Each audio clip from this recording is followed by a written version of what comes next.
Hello, boys and girls, and welcome to Reading with Mrs. Shaw. I'm so glad to see all of you here today. So this week, what we are going to talk about is plot development. And if you'll recall, the plot is what happens in the story.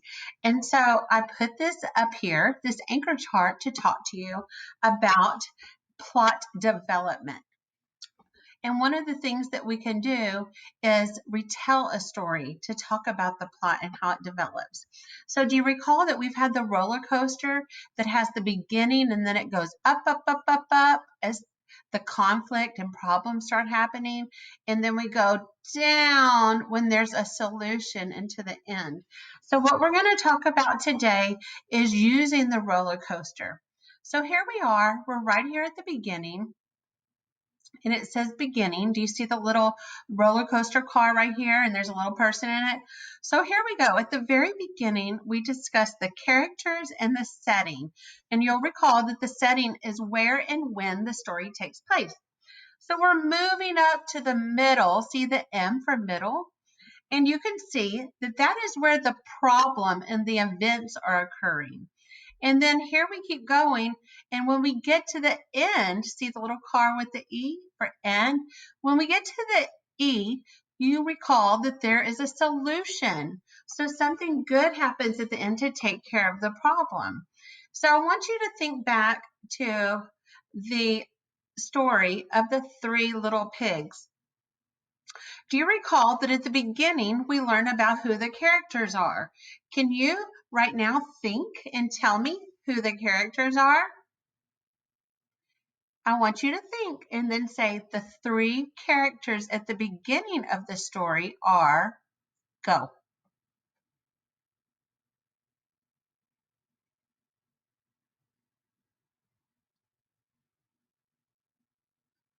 All right, awesome. Now let's add on another character that we know comes a little bit later. What is the name of this character right here on the screen that you're seeing? That's right. That is the big bad wolf. So right now we're thinking about the beginning. Let's go back.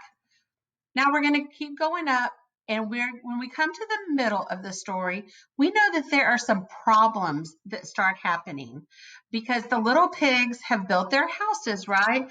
But now there's a problem.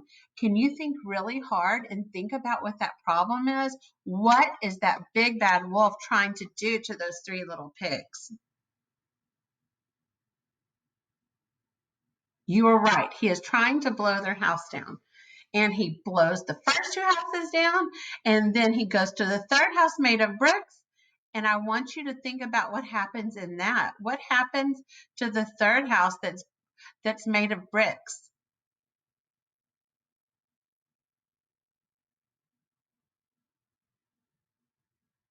Okay, that's right. The other two pigs had ran there, and that wolf huffed and he puffed, and he was not able to blow the house down, was he? But then he tried to go down the chimney, remember? And the three little pigs had the pot of boiling water ready. And when he went down and his bottom hit it, he went, wow! And he went back up the chimney and he ran away and they never saw him again. So for that part, boys and girls, that is the solution at the end. That the three little pigs used the boiling pot of water to run the wolf off for good. So what I want you to do right now is I want you to hold up 5 fingers. Hold up 5 fingers, boys and girls. And what we're going to talk about is the 5-finger strategy for remembering how to retell a story. On your thumb, you have the characters. These are the people or the animals in the story. On your pointer finger, you have the setting. The setting is where and when the story takes place. On your middle finger, this is the problem. What is the problem in the story? And on your ring finger, you have different events from the story, different things that you can remember happened in the story. And on your pinky finger, you have the solution. How did they fix the problem in the story? So I'm going to model how we could use that, the 5-finger strategy, with the 3 little pigs. The characters are the 3 little pigs and later on the wolf. Moving on, the setting is at the different houses. Right, boys and girls? There's different houses. It starts off that they're their mother's house, and then they build their own homes. So we have that. That is the setting. The problem is that the big bad wolf wants to eat the little pigs. The events that happen are that the big bad wolf blows down the house made of sticks and the house made of straw, but he's not able to blow down the house of bricks. The solution is that the 3 little pigs are smart and they boil a pot of water. And when the big bad wolf slides down the chimney to eat them, his bottom gets in it and he is so hot that he jumps out and runs back up the chimney and they never see him again. So when you listen to the stories this week, boys and girls, I want you to practice retelling the story. Look at the anchor chart right here, how to retell a story. I want you to be paying attention to the beginning, the middle, and the end. And then I want you to use your 5-finger strategy.